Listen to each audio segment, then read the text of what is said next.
कि रूट ते खलोता होया सिपाही जिहड़ा सुबह तो लैके शाम तक ड्यूटी करता है, उन्होंने की इंसेंटिव है, उनके लिए की है। अगर मैं ही चला जावा ना जी किसी को कि जनाब ए सिपाही का तबादला इत्थों कर दो, इनका घर फलां जगह नेड़े, तो कहेंगे जी ए ते सियासी मुदाखलत हो जाएगी।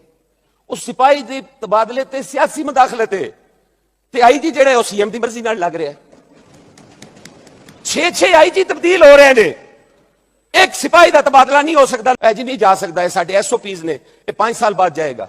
उस सिपाही का तबादला वो बेचारे का बक्सा सिर ते हुंदा है, वो बस तू थले लांदा है और वो बैठा हुंदा है, इंतजार है। जिहड़े साडे पिंडां दे थाने ने कि कोई चौधरी, कोई नंबरदार, कोई वडेरा आएगा, मैं कहंदी बैठे के जाके रात रहना है। उस सिपाही नूं इस 14 अरब दे विचों 1 रुपया नहीं लभना। और मैं अज उन्हां शहीदां दा भी जिक्र जरूर करांगा कि जिहड़े अपने फराइज की अदायगी दे विच अपणियां जानां दे दिंदे ने। और खुदा शायद मेरे कोल DCO ऐसे लोग और केसेस मौजूद ने जिन्हां दियां बेवा अज तक धक्के खा रही ने, तो उन्हां नूं बेवा फंड नहीं मिलिया, उन्हां नूं तदफीन वाले पैसे नहीं मिले। उन्हां दियां औरतां जिहड़ियां ने, उन्हां दे बच्चे 17 दियां फाइलां चुक के फिर रहे ने, किसे भी नहीं कीता। सर एक 14 अरब रुपया भी तुसी मरात याफ्ता तबके नूं मजीद मरात याफ्ता बनाना चाहते हो। सर इन्हां सारे MPs चों पुछो, किसी का 2 एकड़ का घर है? मेरे नाल जी आ रहे, चलो सारे अफसर 2-2, 3-3 एकड़ के घर च रह रहे हैं। क्यों? पिछा भी 2-2 एकड़ के घर च रहते हैं। क्यों नहीं देंगे इन्हों फ्लैट? तुसी उत्थे कि जाओ अपने इन्हां पैक्ड हाउसेस च रहो। सर आम सिपाही नूं अगर कुछ दे सकते हो तो उन्होंने दे दिओ। सर इन्वेस्टिगेशन नूं बेहतर बनाने लिए कुछ कर सकते। इन्वेस्टिगेशन के फंड्स जाते हैं थले, मगर अज भी कागजां का दस्ता ते वाल पॉइंट अज भी मुदई और मुलजम लैके थानेदार नूं देंदा है। एक टैडी पैसा थाणियां दे विच नहीं जांदा, महीनियां दे लखों रुपए इनामात दी मदद जांदे ने, लेकिन उत्थे लैण वाला सिपाही, हवालदार, थानेदार, उन्होंने सिर्फ सर्टिफिकेट लभदा है, उन्होंने पैसा कोई नहीं जे लभदा। जनाब स्पीकर, मैं नहीं आंदा कि पुलिस कमजोर होवे, पुलिस नूं ताकतवर होना चाहिए। पुलिस मजबूत होएगी तो साडे जिहे शरीफ आदमी जिहड़े ने सड़क ते टुर सकणगे, वगरना लोग सानू चंडा नहीं मारनगे।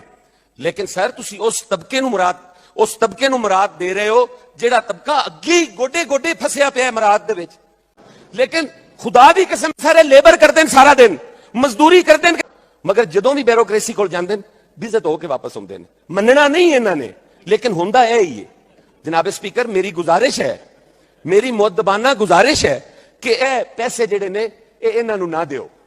सर अगर इन्हां नूं देने जे तो फिर सानू आवाम नूं भी दिओ, असीं भी इन्हां जिन्ने ताकतवर हो भी है, साडे कोल भी पैसा होवे, सानू भी असला दिता जावे। सर कितने शर्म की गल है। मैं इत्थे हुण गल करनी है ना जी, ते हाउस चों आवाज़ां उठणियां ने। मैं अगर किसी दे खिलाफ गल करा तो आंदे ने जी कार्य सरकार च मुदाखलत हो गई है। किहड़ा कार्य सरकार सरंजाम दे रहे हैं, पैसे छाप रहे हैं सड़क ते खलो के? कार्य सरकार किहड़ा है? जनाब स्पीकर, यह डिस्क्रिमिनेशन है। यह पैसा तुसी जाया कर रहे हो, इनू मशरूत करो कि इंस्पैक्टर लेवल तो थले खर्च होगा। एक कतन सर इन्हां दे ते अपनी इतनी तबकाती जंग है, इन्हां दी ते अपनी इतनी तबकाती जंग है। ये जेडे PCS वाले ने उन्हां नूं अपने बराबर कोई SP हो जाए उन्होंने नाल दे कमरे च बह के चाह पींदे ने, CSP अलहदा बह के पींदे ने। जनाब स्पीकर, यह पैसा बिल्कुल जाया होना है।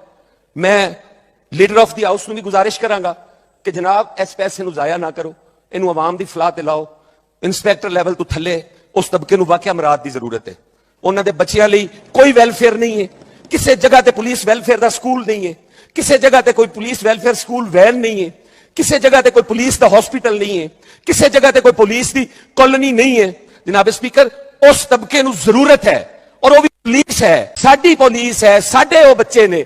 अगर मुराद देनियां ने तो उन्होंने दिओ, ये पहले ही बड़े मुराद याफ्ता ने, और इस पैसे ने जाया हो जाना है। क़यामत वाले दिन उन्हां पुछना है इन्हां कोलों कि साडे पैसे क्यों दिते तुसीं उत्ते।